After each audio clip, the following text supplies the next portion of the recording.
Միասին, միասին, կեցեք, այժմ խոսքը տրամադրում եմ Արցախի Հանրապետության առաջին, Հայաստանի երկրորդ նախագահ, Հայաստանի Դաշինքի վարչապետի թեկնածու Ռոբերտ Քոչարյանին։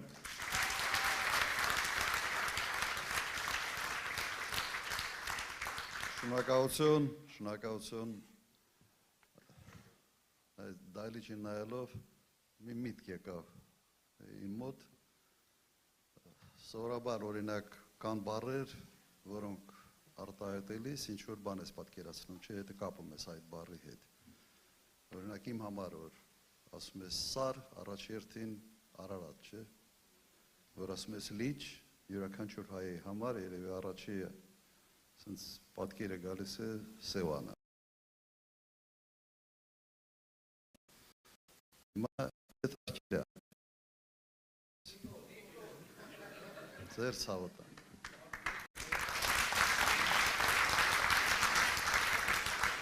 Եթե ասում ես կզացած առաջնորդ, ում պատկերն է գալիս։ Հող հանձնող, պարտվող։ Հիմա մենք ուզում ենք, որ այդ բառերը մենք ընդհանրապես չի հիշենք, սենց մի կողմ դնենք, կամ չի չողատի գործենք։ Եթե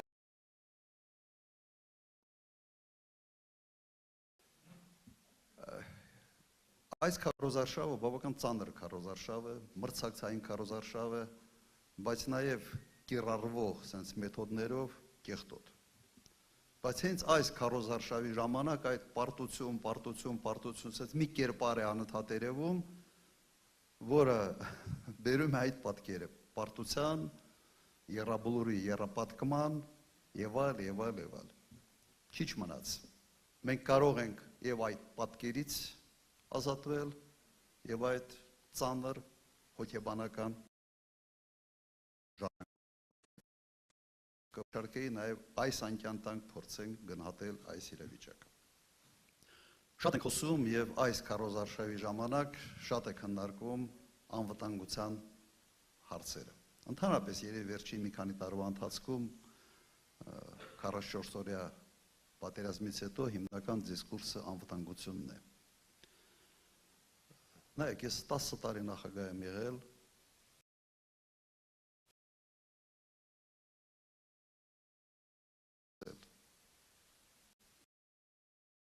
ոչ մենից ինձ հարցեր չէր տալիս, մի բան ակնհայտ է, եթե կա անվտանգություն,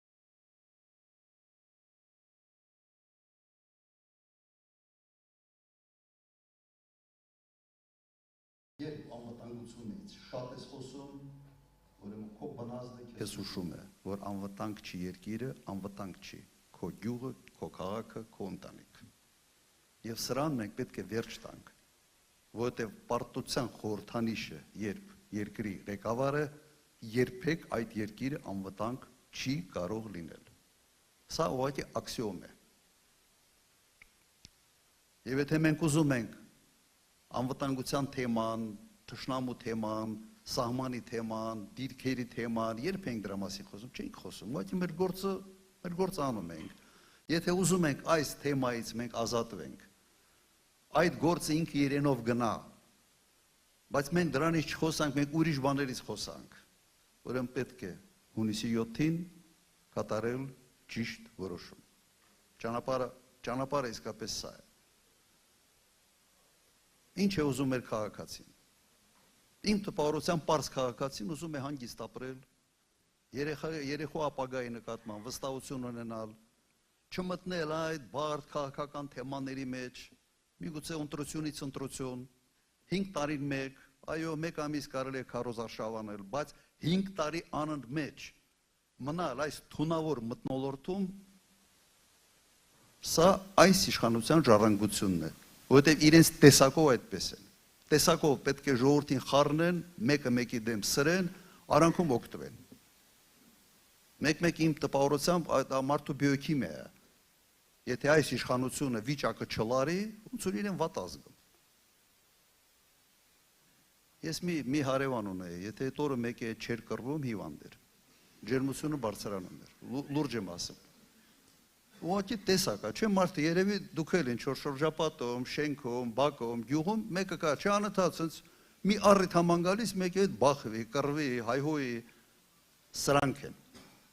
Ամեն ինչ լինի հանդարտ, խաղաղ, ամեն ինչ լավ լինի, մեկը մի բան պիտի գտնեն խառնեն։ Խառնակիչներ են իրենց տեսակով, DNK-ով։ Մի քանի հարց, որոնք ինչպես հասկանում են, ուզում են մեր ժողովրդին, հատկապես սահմանամերձ շրջաններում, այդ 16 միլիոն տների շինարարության հետ կապված մի շարք այլ հարցեր, նույնիսկ ոստիկանության են ասում, քաղաքծառայության, պետական ծառայության մարդկանց, որ էսա որ մենք իշխանության չելնենք, բոլորիդ գործից կազատեն, բոլորին կտշեն, բոլորի աշխատավարձներ եւ այլ եւ այլ։ Ժողովուրդ ջան, մենք ոչ մի բան զրոյական կետից չենք սկսում։ Ամենից մեծ եւ ամենից ավերիչ հայտարարությունը եղել է Նիկոլ Փաշինյանի հայտարարությունը զրոյական կետից սկսելու մասին։ Այդ հայտարարության արդյունքում կորցրինք Արցախը։ Այդ հայտարարության արդյունքում հրահրվեց պատերազմ, որում պարտվեցինք եւ եռապատկեցինք եռաբոլորը։ Ուրեմն հանգիստ եղեք եւ հանգիստ պետք է լինեն քաղաքծառայողները, պետծառայողները, իրենց ղեկավարները պատժվելու են անկասկած, բայց քաղաքծառայության համակարգը, ընդհանրապես ծառայողները, ոստիկանության համակարգում լիքը մարդիկ կան, որ նորմալ աշխատանք են անում, հանցավորության դեմ են պայքարում։ Եթե իրենց չներքաշեն քաղաքական process-ների մեջ, Facebook-ով նայեն, թե ով ում լայք դրեց,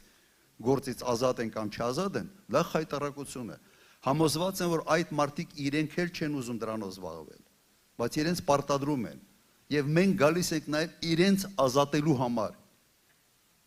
Այն մարդկանցից, որոնք իրենց ուղղակի հրում են, իրենց մղում են դեպի նման կարգի ապօրինություններ։ Ուրեմն եւս մեկ անգամ մենք զորայական կետից սկսող չենք։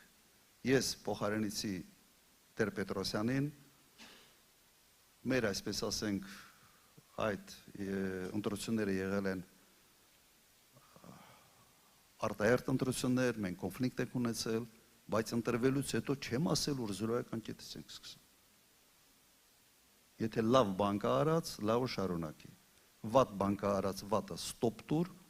հետ պտտացրու, բայց առաջ շարժվի։ Սա է արդյունավետ կառավարման մոդելը։ Եթե մարդ գալիս է ասում է, սա պիտի քանդիմ ավերեմ, հետո սկսեմ կառուցել, ուղղակի հիմարություն է եւ ամենից մեծ վտանգն է, ամենից մեծ սպառնալիքն է դա Հայաստանի համար։ Եվս մեկ հետաքրքիր բան եմ նկատել, ուզում եմ ուղղակի կիսվել ձեր հետ։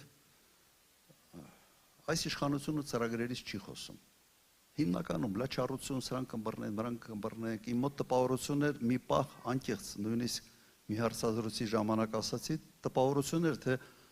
այս կարող է դատախազի ընտրությունը ոչ թե վարչապետի, ես ոնց որ դատախազ դառնալու հավես չունեմ, էլ էդ իմը չի։ Հետո նայեցինք, չէ, ոնց որ չէ,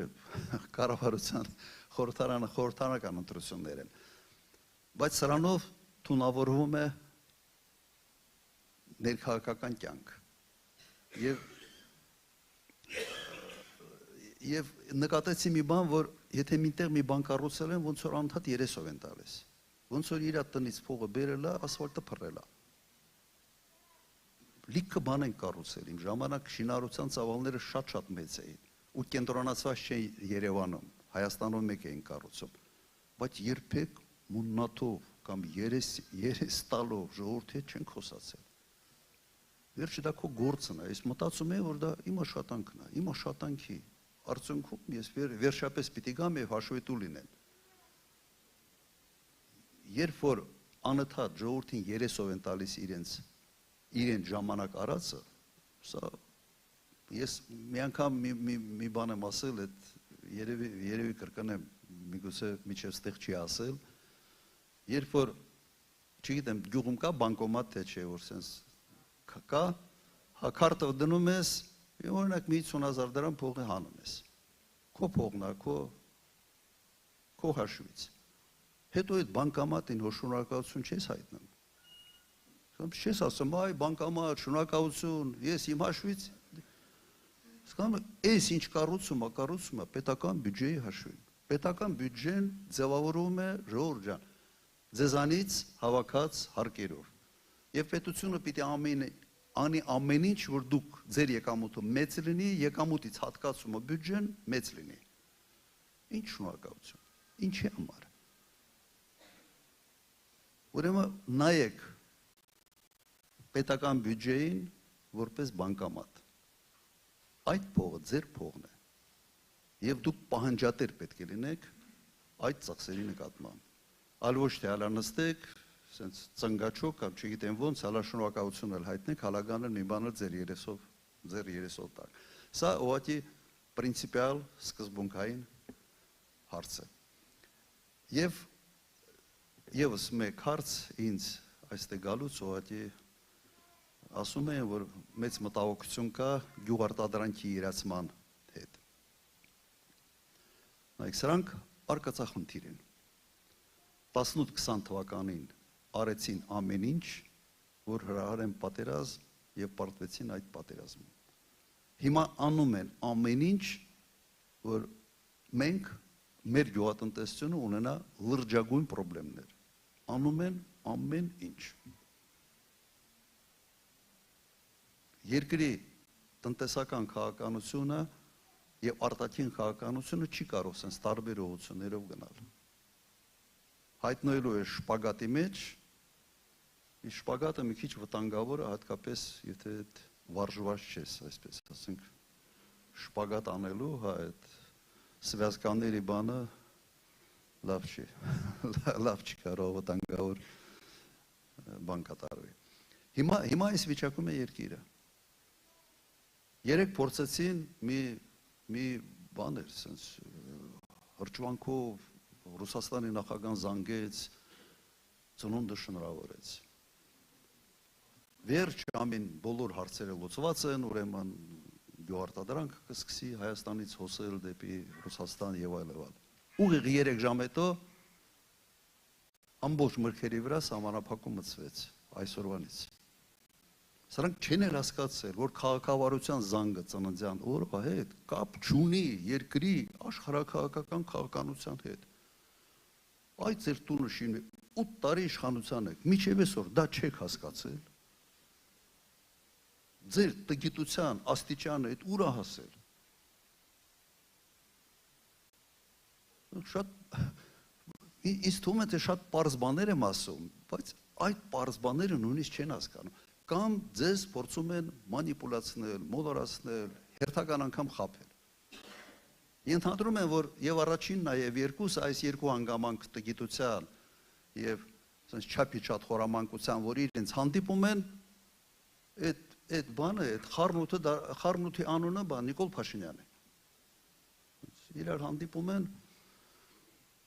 դառնում է Նիկոլ Փաշինյան։ Հիմա այս վիճակից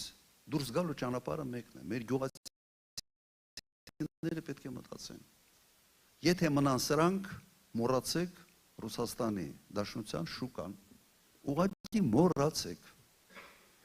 Եվ իդեպ ես դրա մասին մոտ 3-4 ամիսած զգուշացնում եմ, ասում եմ, այս քայլը մի արեք, այս քայլը մի արեք, Զելենսկին գործ չունի Հայաստան,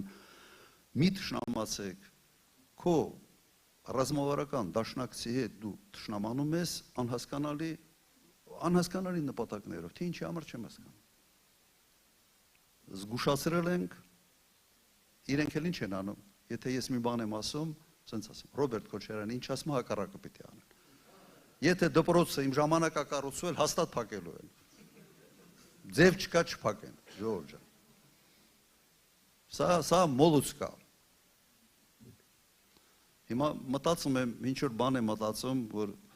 միգուցե դա ասեմ, իրենք հակառակը անեն, մեկ-մեկ մտածում եմ ես լրիվ հակառակը ասեմ, միգուցե իրենք հակառակը անեն, բայց հետո մտածում ասում կարող են ժողովուրդը ճիշտ չհասկանալ է։ Ուրեմն ինչ պիտի անենք ժողովուրդ ջան, այս վիճակից դուրս գալու համար։ Հոսեք, ուրեմն ոչ ասելի քիչ է։ Այսինքն պիտի վճռորոշ, sense լավ ձևով բան անել։ Մերժել է 16 համարը, դա տոքսիկ բյուլետեն է։ Ուրեմն ինչ ենք անում հունիսի 7-ին, Ժորժ ջան։ Հունիսի 7-ին համար 17, եւ քվեարկում ենք, ճիշտ է, մերժում ենք 16-ին, եւ քվեարկում ենք Հայաստանի համար։ Ժորժ ջան, մեր թիմը իսկապես կառուցողական թիմ է։ Մենք քանդող չենք։ Ես կյանքում քանդող չեմ եղել։ Մենք կառուցող ենք։ Եվ մենք թիմային ենք։ Չգիտեմ նկատել եք թե ոչ, բայց մեր քարոզարշավը թիմային քարոզարշավ է եւ մենք փորձում ենք ցույց տալ մեր թիմի բոլոր անդամներին իրենց կարողությունները, իրենց շնորհքը եւ այս թիմով մենք տեր ենք կանգնելու մեր բոլոր խոստումների։ Ուրեմն շնորհակալություն ձեզ, որ եկել ենք, բայց մի հատ պիտի լավ sense ասենք էլի։ Հունիսի 7 համար 17, հունիսի 7 համար 17, շնորհակալություն, շնորհակալություն։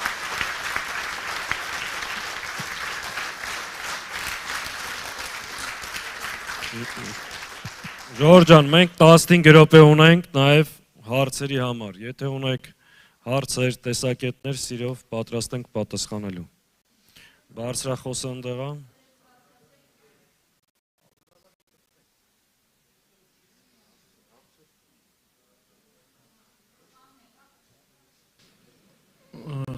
Հարցս վերաբերում է երկրորդ նախագահ Ռոբերտ Քոչարյան։ Պարոն նախագահ, հարցը սա լուրջ հարց է։